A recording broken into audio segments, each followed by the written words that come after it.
Good evening. Joining me on tonight's program is the Shadow Secretary for Alien Affairs and MP for Tritale South, Mr. Neville Risley. Mr. Risley, thank you for joining us this evening. The pleasure is all mine. Mr. Risley, the Conservative Republic Party suffered a significant defeat in last year's general election. Why do you think this was, and what is your strategy moving forward? Well, I think the most obvious reason for our defeat was the controversy surrounding Edmund Bladders in the weeks preceding the vote itself. Well, yes, that was rather explosive. Indeed.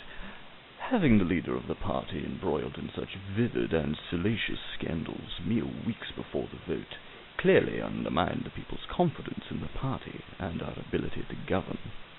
However, I would hasten to add that I nor any of my colleagues had any idea that Mr. Bladders was involved in such messy business.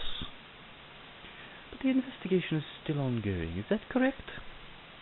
Well, yes, indeed, but the authorities will find no further scandals within the party, of that I can assure you.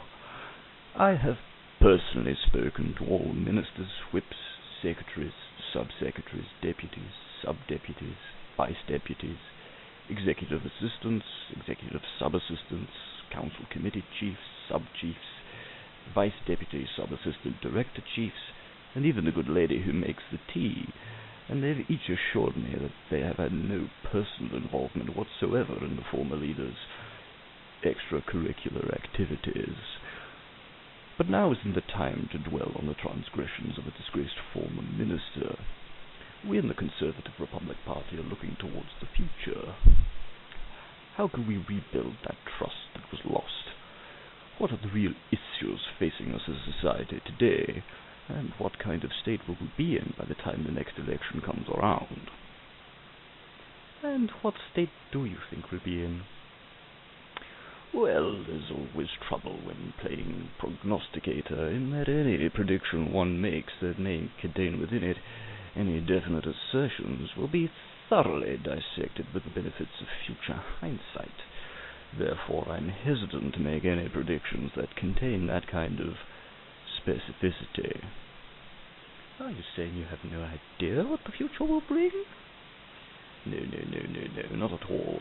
What I mean is that if I were to say, for example, that in 3 years' time we'll be running a 50 trillion credit deficit, and in 3 years' time it comes to pass that it's only a 30 trillion credit deficit, then the narrative tends to run that I predicted wrongly, and therefore can the party really be trusted to run the planet when we can't even get a simple handle on an economic forecast? This would become the focus of the liberal media. They latch on to a 3-year-old offhand comment made somewhat casually on a radio broadcast, ignoring the context in which it was made, and then they milk the story for all it's worth, when really what we should be focusing on is the fact that there's still this 30 trillion deficit that needs dealt with. Therefore, I would prefer not to give specific numbers or dates, but would rather talk in terms of general trends. So, speaking generally then, what do you see happening over the next few years? Well, generally, I see the economy suffering. I believe we'll see a deficit. We'll certainly be in debt. We can already see the negative effects of this government's social programs. Idealistic as they may be, they are fraught with issues of practicality, and a lot of those issues are directly linked to our membership of the Planetary Union. How so?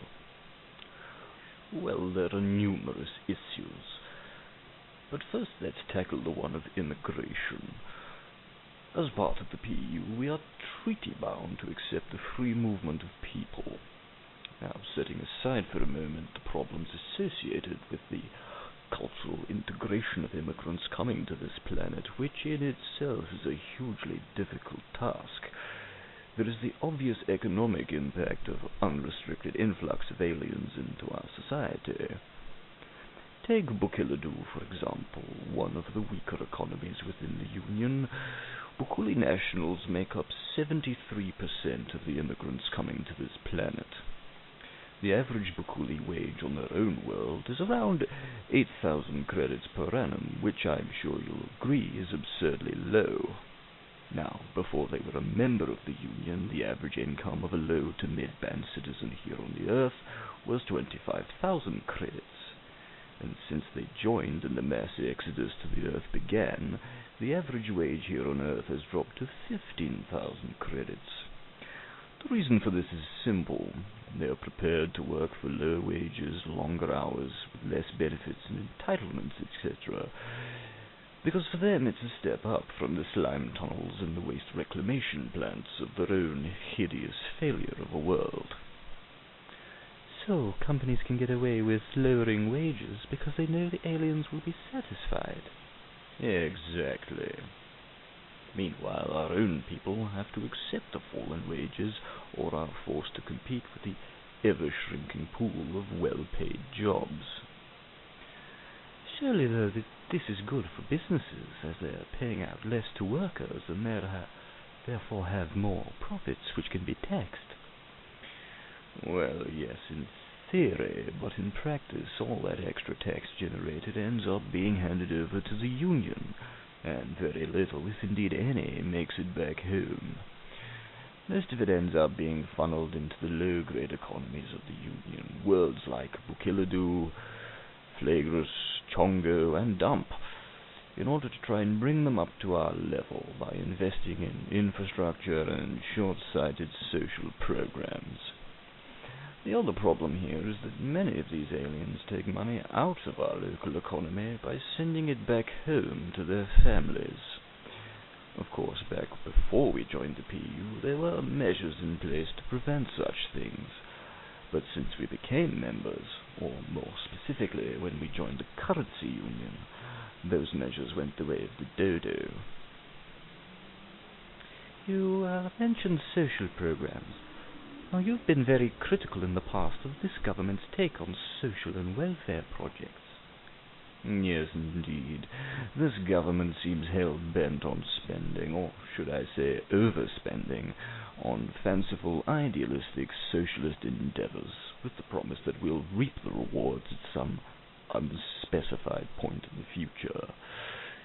The idea that those on the bottom rung, the homeless, the jobless, the clueless migrant, newly arrived on our world, that they can somehow turn the economy around is ludicrous.